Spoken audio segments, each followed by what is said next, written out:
how do stories affect you? I mean, like the real big, epic, fictional stories that we grew up with, the ones that we love. For me, it's Star Wars. I know a lot of people, it's Lord of the Rings. For some people, it's Pride and Prejudice, the Iliad, the Odyssey, the Matrix. How do the characters in those stories ultimately teach us who we're supposed to be and how to do it? Well, it may surprise you, but the third chapter of the book of Daniel is actually a children's bedtime story. And it's designed to teach children how to be faithful, how to be true to who God calls them to be, how to stand up to bullies. And when we know this and we read it that way, it has something profound to teach us even thousands of years later. And that's what we're talking about this week on the live show. Kindred UMC live show features adults discussing adult topics, occasionally with adult language. It may not be suitable for young viewers. Please use discretion before watching. Hello all! Welcome once again to the Kindred UMC pre-recorded live show, coming to you not live but pre-recorded from my front room, aka Kindred Studio A. My name is Chris Hayden. I am the pastor of Kindred UMC. Hi, I'm Courtney Young. I'm the lay delegate at Kindred UMC. And I'm Preston. If you have shag carpet, raise your hand. Oh, I do. I have a shag rug, not shag carpet. Yeah, if you count that as a carpet. Time to leave. Oh, it needs to be vacuumed. Jonah's shed all of it. Shut up, you love my rugs. Okay, so we have limited time this week, so I'm gonna jump right into it. Okay. We're looking at the book of Daniel. This is Daniel chapter 3. Chapter 3 kind of stands out because it's like a Dr. Seuss story. Yeah.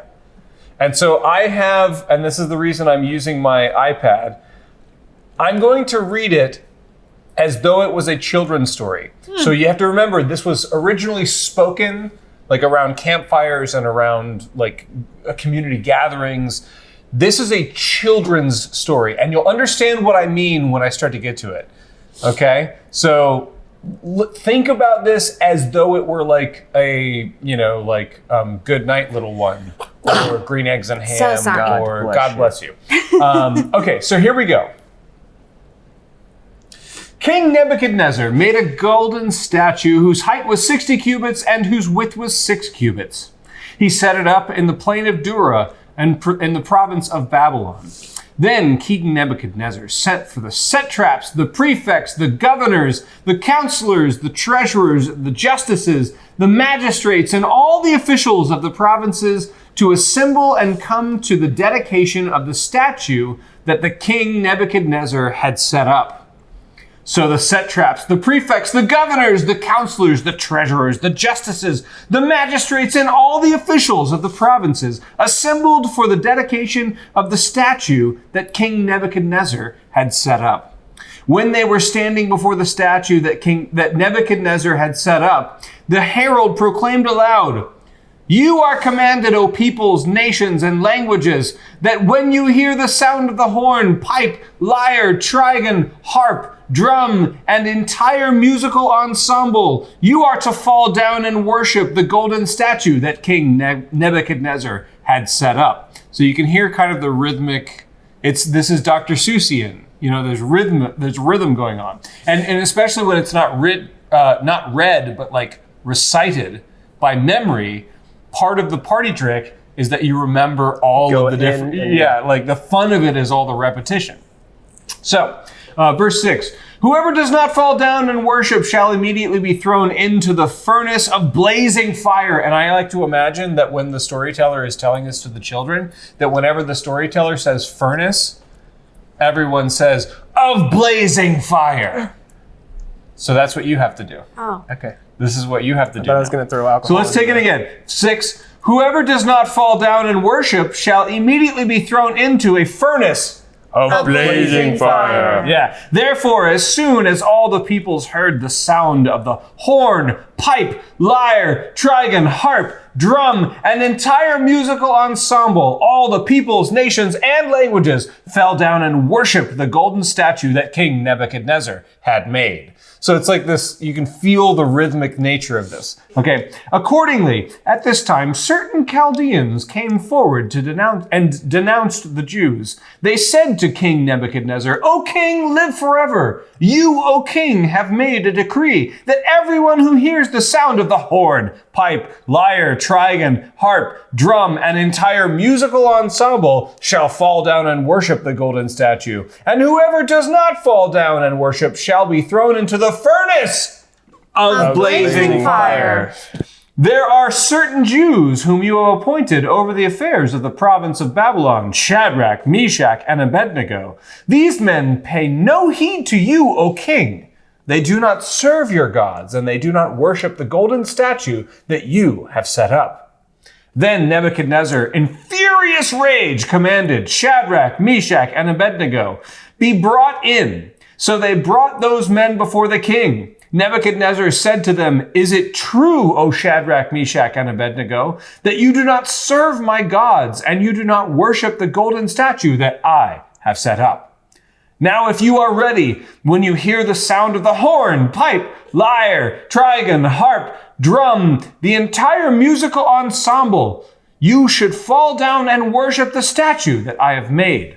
But if you do not worship, you shall immediately be thrown into the furnace of blazing fire. And who is the God who will deliver you out of my hands?" Shadrach, Meshach, and Abednego answered the king, "O Nebuchadnezzar, we have no need to present a defense to you in this matter. If our God, whom we serve, is able to deliver us from the furnace of blazing fire and out of your hand, O king, you don't have to be so bored with it. You can get into the fun of what's happening. I'm doing a deep voice. I know you. Well, just be fun. Try being fun. Nobody's fun anymore. Oh boy. Nobody's fun anymore. Try being fun. This is fun. Pretend you're hearing Green Eggs and Ham for the first time. All right? No. Okay. Sam, I am. Where was I? All right. I can't remember where He's lost. We're lost. So never filled with rage, blah, blah, blah, ordered the strongest guard. Okay. Then Nebuchadnezzar, who was so filled with rage against Shadrach, Meshach, and Abednego, that his face was distorted. Distort your face. Quick, do it quick. Again, no one's fun anymore. God, you guys are so boring. Distorted. He ordered the furnace heated up 7 times more than what was customary, and ordered some of the strongest guards in his army to bind Shadrach, Meshach, and Abednego, and to throw them into the furnace of blazing fire. Yeah. So the men were bound, still wearing their tunics, their trousers, their hats, and their other garments, and they were thrown into the furnace of blazing fire. Because the king's command was urgent and the furnace was so overheated, the raging flames killed the men who lifted Shadrach, Meshach, and Abednego. But the 3 men, Shadrach, Meshach, and Abednego, fell down bound into the furnace of the blazing fire. Then King Nebuchadnezzar was astonished and rose up quickly. He said to his counselors, "Was it not 3 men we threw bound into the fire?" They answered the king, "True, O king." He replied, "But I see 4 men unbound, walking in the middle of the fire, and they are not hurt, and the 4th has the appearance of a god." Nebuchadnezzar then approached the door of the furnace of blazing fire, and said, "Shadrach, Meshach, and Abednego, servants of the Most High God, come out! Come here!" So Shadrach, Meshach, and Abednego came out from the fire. And the satraps, the prefects, the governors, and the king's counselors gathered together and saw that the fire had not had any power over the bodies of those men. The hair of their heads was not singed, their tunics were not scorched, and not even the smell of fire came from them. Nebuchadnezzar said, "Blessed be the God of Shadrach, Meshach, and Abednego, who has set his angel and delivered his servants who trusted in him. They disobeyed the king's command and yielded up their bodies rather than serve and worship any god except their own God. Therefore, I make a decree. Any people, nation, or language that utters blasphemy against the God of Shadrach, Meshach, and Abednego shall be torn limb from limb, and their houses laid in ruins. For there is no other God who is able to deliver in this way." Then the king promoted Shadrach, Meshach, and Abednego in the province of Babylon, and they lived happily ever after. All right, you guys go to bed now.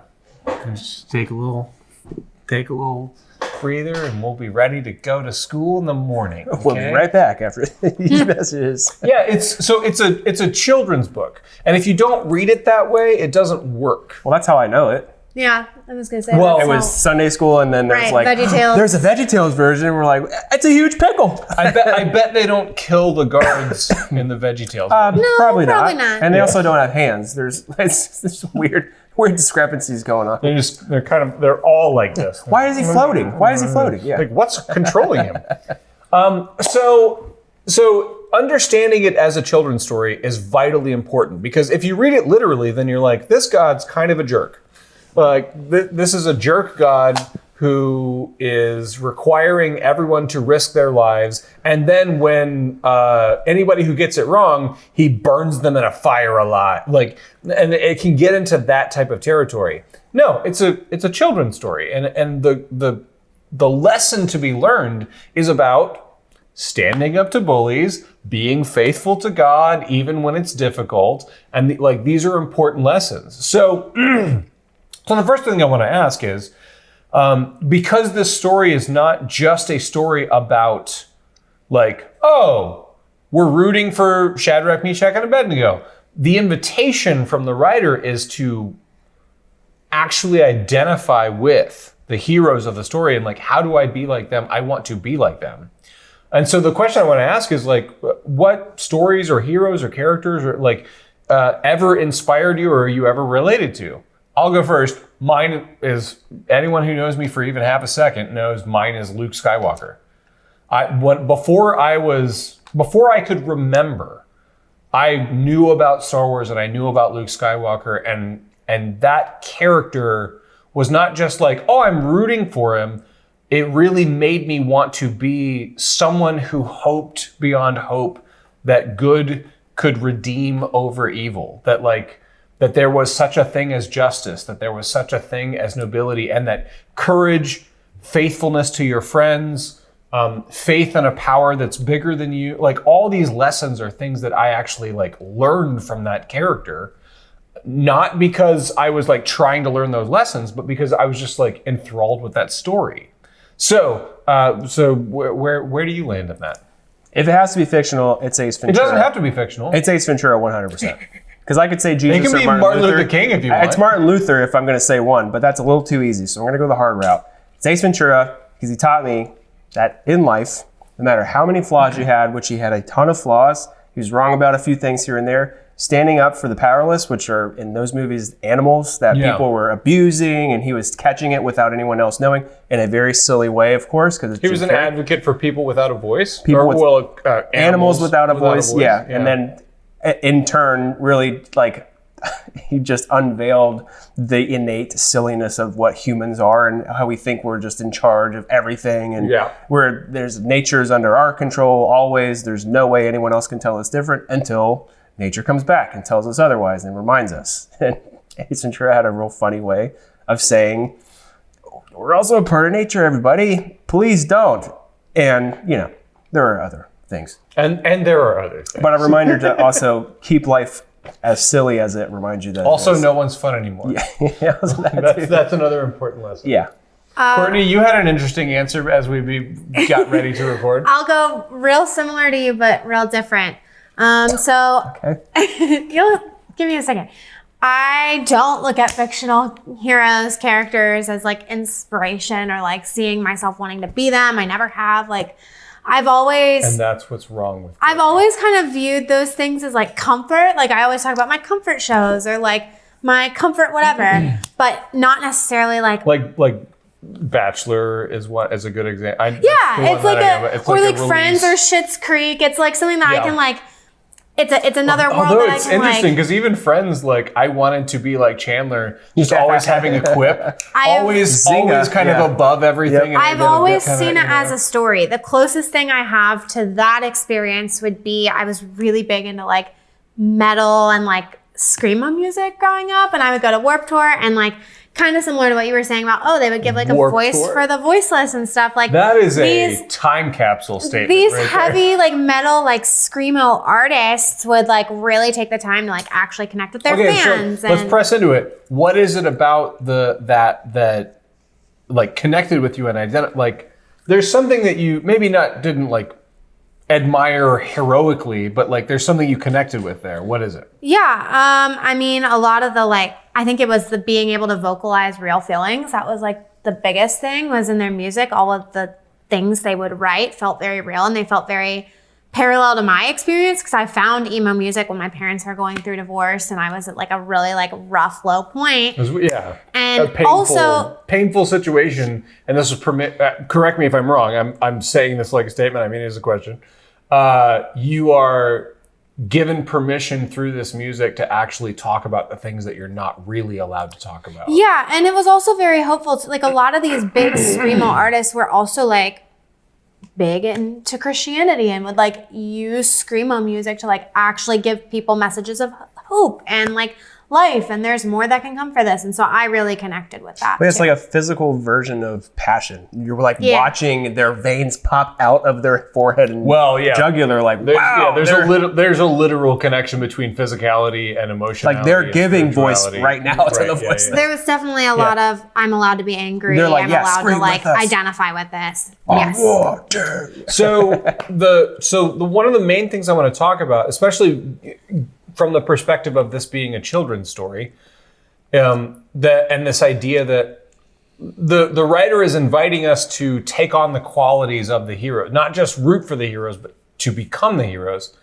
And as I was reading, this is a common theme with a lot of the stuff we do, but like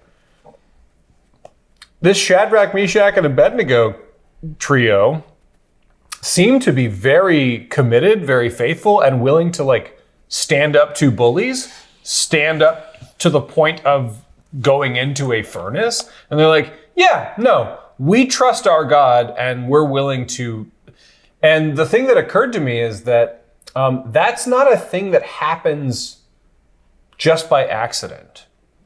That's not a thing that happens by like pray, read the Bible, go to church. Mm-hmm. You know? Oh yeah, I'm gonna stick to my guns today. Like what? Really? Like that only today? That's if you're really going to put something like that level of faithfulness, that level of loyalty into practice, then it requires like working out those muscles. The muscles of faithfulness, courage, knowing what you're about, all those types of things.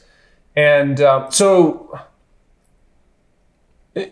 a lot of so if you're interested in that, first of all, let me plug. If you're interested in that, Disciple Groups is what we do here that actually does that. We actively work on those types of things because we believe that they do not happen in a vacuum. They do not happen by passively participating in like church life, but instead by actively engaging your relationship with God and your relationship with other people. Like that's the only way that happens. But have you ever experienced a bully? Have you ever had to stand up for something? Have you ever had to stand up against a bully? Like, what comes to mind when you think about moments like that? And how do they make you feel? And I'm happy to go first if you guys want to think about it. I can go first. Mine's quick. 4 sisters. That's it. I was going to say siblings too. The 2 older sisters and 2 younger. Yeah, if you got older sisters, you're screwed. And the Mary Kate and Ashley up top taught Mary Kate and Ashley at the bottom how to bully older brother. And they knew like their parameters, like, well, he can't hit you, so you can do all this stuff. But to be a little more serious, there'd be times where I'd be put into a corner. Don't tell mom this. Don't tell dad this. Or someone would take something of someone else's and I would know, but someone else wouldn't, and I'd have to keep shut, or war ensued. So a little stand up here and there, like if 2 were picking on 1 or 3 were picking on 1, I'd have to side with the one to go, hey, you know what? I think this makes this even hot. You got to use strategery. Strategery was involved, and also I needed stamina. Stamina. But yeah, so I remember in 8th grade when this is right after I had gotten involved in my youth group, and I was kind of a badass little kid. I was involved in drugs and like shoplifting and like, you know, in like middle school, you know, like that was just kind of how we were. And I remember kind of getting involved with church and being like, it feels like I want to walk away from that. But I remember this kid, because stealing French fries was like a thing in our school, because French fries were a part of every meal. Oh, easy. It's clean living. And so there was this kid who would go around stealing French fries from everybody. And he was like a real kind of like, he was a bully. He was a bully, straight up. And he stole French fry, and I grabbed his hand and I was like, do not steal from my food. And he was like, if Really? like, Yeah. Yeah. And he was like, and this is weird too, because I sprouted young. Like I was the tallest kid in my class maybe, you know, but I was still like scared and afraid and like nervous. And I remember doing this and him being like, if you ever do that again, I'm going to kick your ass. Like real 80s. Like, yeah. No, sorry. I got the story wrong. I said, if you ever steal my French fries again, I'm going to tell on you. Like that, like it was my like, I was like, I'm not allowed to fight you and I'm trying to not be that kid anymore. I'm going to tell on you. And he was like, if you tell on me, I'm going to kick your ass. And I was like, yeah, maybe. But if you do, I'm going to tell on you. And it was this moment of like, and he like backed away. He just didn't have a good answer for it. And it was one of these profound moments of like, oh, you can stand up to these jerks. Yeah. Like you can just you may get popped in the mouth or something, but it felt way better to do that than it did to like live in fear and not be myself. And there was something about like that act that really empowered me. And I think God is with us in those moments, you know? Courtney, do you have any examples of such a tale? I'm gonna go similar but different yet again. I was the kid that was always bullied in middle and high school because I would always I was that kid that would go around saying things like, I want to be a Fruit Loop in a world full of Cheerios. Like I was very march to the beat of my own drum, do my own thing. You're saying that right now. And you're gonna get bullied again. Right? I would literally I say that phrase specifically because my family continues to make fun of me for going around and saying stuff like that in middle and high school. I was just very into my own thing. Could not have given less of a fuck what other people thought about me at all. And I got bullied a lot. And honestly, it encouraged me to keep being myself and doing my thing. I never took it personally. I never You had other darker things that were happening behind closed doors that no one knew about. So a bullying thing at school is this isn't comparing to my parents splitting. Honestly, we just could go kind into bullying by my mom. Yeah. My mom bullied me. It kind of just fueled my fire. I was like, okay. Right, that's what I'm saying. I was that kid that kids in high school would yell at me because I had never seen, and I think it's why I kind of get this way now. I remember hanging out with a group of friends in the band room, even though I wasn't in band, and they were all talking about Harry Potter. And I was like, I have never seen Harry Potter. I've never read Harry Potter. Don't care about it. And they all would go around saying stupid things like, oh, we shun you. You're shunned. Da, da, da, da. To be funny. And I dug my heels in and I said, okay. Cool joke, bro. Well, now I'm never going to read Harry Potter or watch the Harry Potter movies because I really don't care about it. And to this day, I have not. It turns out that people who like Harry Potter are jerks. Yeah. To this day, I have not because I just have no desire to. So I've always been that way. I got bullied a lot and I really did not care. Well, so I think there's something to the similar to what we talked about in previous weeks on Daniel. God seems to favor people who are true to themselves as best they. And I really do mean it sincerely because I was talking with somebody. I was texting with somebody who was bringing up I think maybe a better way to say that is true people who are true to God's words and God's commands. And I was like, I do actually really agree with that. However, the difficulty comes when how do we discern what that is? Because I for one, come from the place of I think it's perfectly possible for really good people in good faith discerning scripture to arrive at different conclusions. Yeah. And I don't think that that's necessarily a flaw in the system. I think that there's something to that we have different experiences. We have different reasoning and like how we reason. Well, that's why we're not all doing the same thing at the same time. And we It's have different variety. understandings of things. And like, it is my belief that God loves wondrous variety. And that's why I think that the thing that comes through for Daniel and for me is that God really favors the people who are sincerely, and that's an important caveat, sincerely and in good faith, doing their best to honor what they believe to be right and true. And sometimes that means that we stand up to bullies and we risk our personal well-being to say what is good and true and right.